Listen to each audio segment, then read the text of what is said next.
What's up internet, here we go again. Kali ini kita akan membahas alur sebuah film yang berjudul Indecent Proposal. Film ini menceritakan tentang sepasang suami istri yang awalnya hidup baik-baik aja cuy, sampai akhirnya mereka terlilit hutang dan sang suami terpaksa harus merelakan istrinya dikencani seorang sultan dengan bayaran 1 juta US dollar cuy. Lantas bagaimanakah cerita selengkapnya? Langsung aja kita masuk ke dalam alur ceritanya.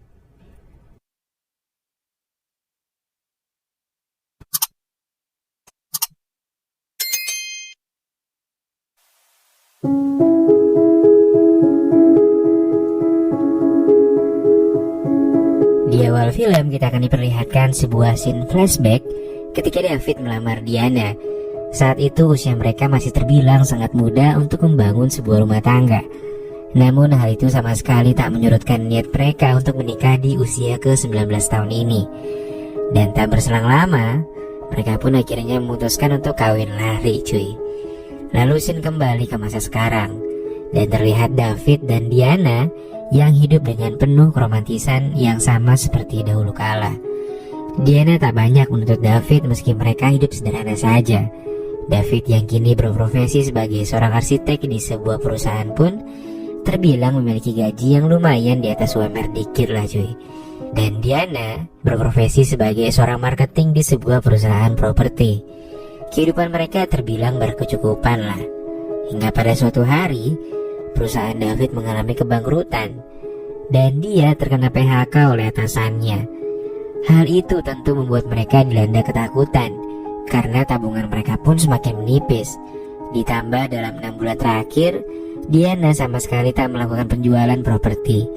Tak sampai di situ, kesialan mereka terus berlanjut karena rupanya mereka masih mencicil rumah dan tanah yang jika harus dilunasi maka totalnya sekitar 50.000 US dollar. David pun memutar otak dengan cara meminjam uang sebanyak 5.000 US dollar kepada seorang temannya. Namun tetap saja jumlah hutang mereka 10 kali lipat dari pinjaman itu. Namun David tak tinggal diam. Mereka pergi ke Las Vegas untuk mencari peruntungan. Mereka pun mujur dan berhasil meraup 25.000 US dollar hanya dalam beberapa permainan saja. Beberapa saat kemudian Diana pun berkeliling ke sebuah toko pakaian yang ada di sana. Dia menjajal gaun berwarna hitam yang menurutnya sangat bagus. Tanpa diduga, dari belakang bersaut seorang pria berjas hitam yang berkata bahwa Diana terlihat sangat cantik mengenakan gaun itu. Pria itu lalu menawari Diana untuk membelikan gaun itu. Namun Diana tak mau dan menolak tawaran si pria tajir itu untuk dibelikan gaun seharga 5.000 US dollar. Lalu dia pun pergi dari sana dan menuju ke arah David, suami tercintanya. Singkat cerita, esok harinya demi mencari pundi-pundi dolar mereka pun kembali datang. Namun setelah beberapa putaran, bukan untung yang didapat David, dia malah kalah dan kehilangan modalnya. Hari itu memang sangat anjing bagi mereka. Sepertinya Tuhan gak mau kalau mereka tajir secara tiba-tiba dalam satu malam aja cuy. Dengan tampang lemas karena baru saja kalah, mereka pun gabung dan nonton seorang miliarder yang seringkali menang melawan sultan manapun. Dan rupanya pria miliarder itu adalah pria berjas hitam yang kemarin malam menawari Diana untuk membelikan sebuah gaun di butik yang sangat mahal itu. Pria itu bernama John.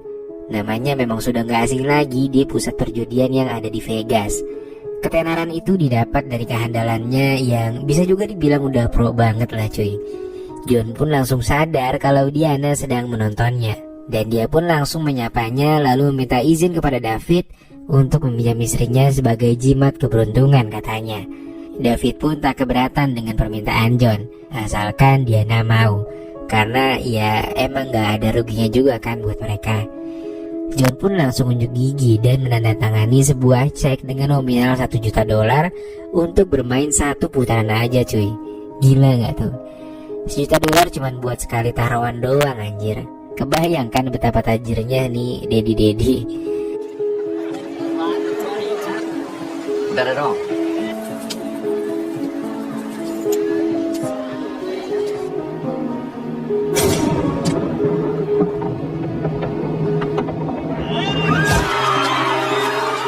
Diana langsung menang dong sekali main doang anjir.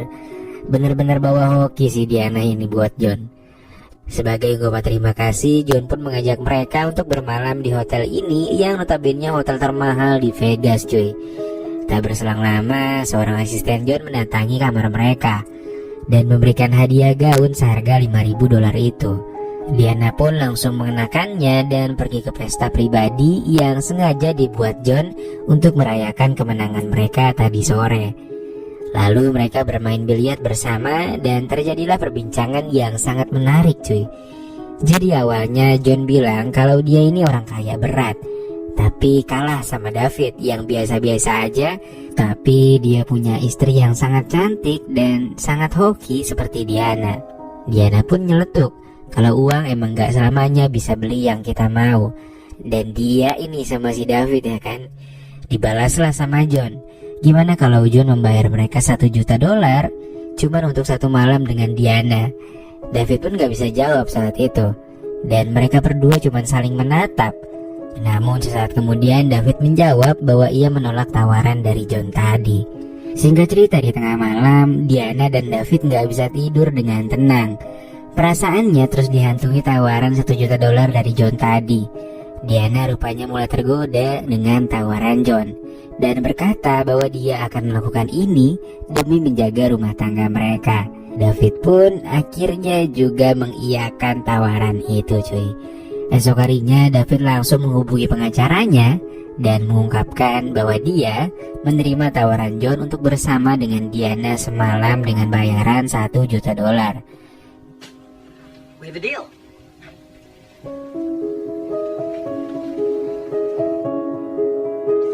Tanpa berlama-lama, Diana pun dibawa naik helikopter menuju kapal pribadi milik John. Setibanya di sana, Diana pun langsung membersihkan dirinya dan menggunakan baju yang sebelumnya sudah disiapkan oleh John. Setelahnya mereka pun mulai mengobrol dan semakin lama semakin nempel aja dah tuh. Lalu saat waktunya sudah tepat, John pun langsung menggerayangi gunung kembar Diana sembari mencipoknya. Sementara itu, David rupanya semalaman gak bisa tidur karena mikirin Diana. Yang dia lakuin hanya bermain gorden otomatis yang ada di kamar hotelnya, sembari menunggu kepulangan Diana, sang istri tercintanya.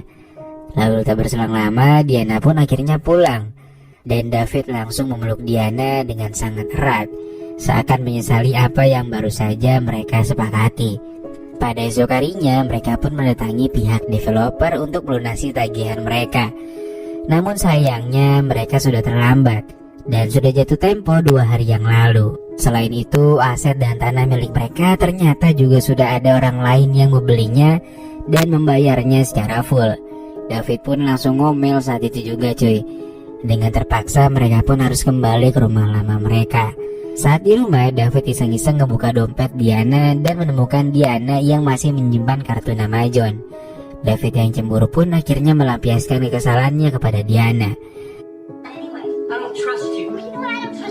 Sejak saat ini, krisis kepercayaan pun mulai melanda hubungan mereka semenjak pertemuannya dengan John. David juga mulai bertanya apa yang sebenarnya terjadi pada malam itu. Namun Diana enggan menjawabnya karena sebelumnya mereka sudah sepakat untuk tak membahasnya lagi. Keesokan harinya, Diana mendatangi kantor developer dengan tujuan untuk membeli kembali tanah mereka yang kemarin katanya sudah dibeli oleh seseorang yang merahasiakan identitasnya. Diana dan seorang rekannya mengecek melalui daftar nama yang tersimpan, dan ternyata orang misterius yang membeli tanah mereka adalah John dong. Diana dan John pun langsung bertemu kembali untuk membahas tanah mereka. Diana awalnya ingin membeli tanah itu dengan nilai $1 juta. Namun John berkata bahwa dia akan menjualnya dengan $2 juta. Lalu saat Diana akan pergi, John menawari Diana untuk bekerja dengannya. Dan tentu saja, dia pun langsung menolaknya karena baru saja dibikin kesel sama John. Setibanya di rumah, David langsung bertanya kepada Diana, habis dari mana Diana? Diana pun berkata jujur bahwa dia baru saja bertemu dengan David. Namun tiba-tiba David langsung melempar sebotol anggur saat Diana menyebut nama John. Padahal Diana belum sempat menjelaskan apa-apa. Dan kita tahu bahwa pertemuan mereka sebenarnya untuk mempertahankan tanah milik mereka berdua. Diana juga akhirnya buka suara tentang apa yang dilakukan John malam itu. Namun jawaban Diana benar-benar anjing banget, yaitu John sangatlah perkasa dan bisa berpusreng sampai pagi hari. Performanya jauh lebih tinggi melebihi David. David yang sudah kepalang kesal akhirnya pergi meninggalkan Diana, dan dia akhirnya menumpang selama beberapa hari di rumah pengacaranya. Singkat cerita, beberapa minggu pun berlalu. Diana kini kembali bekerja di tempat agen propertinya yang dulu. Dan entah gimana ceritanya, tiba-tiba si John ini mendatangi kantor Diana bekerja. John bilang kalau dia cuma mau ditemani Diana untuk melihat-lihat rumah yang ditawarkan oleh kantor itu. Mau gak mau, Diana pun akhirnya menuruti permintaan kliennya itu, dan dia pun mulai menunjukkan rumah-rumah.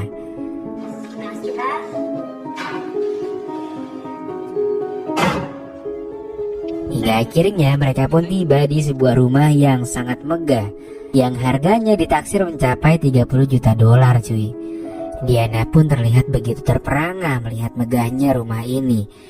Dan ternyata rumah ini adalah milik John pribadi cuy, yang kosong karena tak ditinggali seorang pun. Ada gila-gilanya si John ini gua rasa. Sementara itu David mulai kembali menjalani kehidupannya, dan dia merintis kembali karirnya dari bawah, seorang diri tanpa adanya Diana di sisinya. Diana juga menjadi guru kewarganegaraan di sebuah sekolah yang kebanyakan siswanya udah lanjut usia coy. Lalu tak berselang lama, John pun kembali datang dan membuat Diana cukup terkejut, sekaligus agak kegeeran.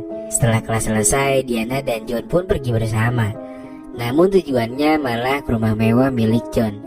Di sana John bercerita bahwa dulu dia pernah menyukai seseorang wanita.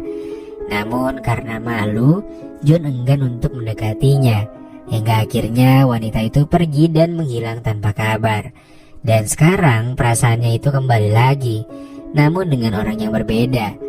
Diana datang dan John menyukainya. Dia tak ingin lagi kehilangan orang yang dia cintai. Diana pun akhirnya luluh, dan mereka pun berdansa dengan sangat romantis. Sementara itu David mulai bangkit dan merintis cita-citanya menjadi seorang arsitek hebat.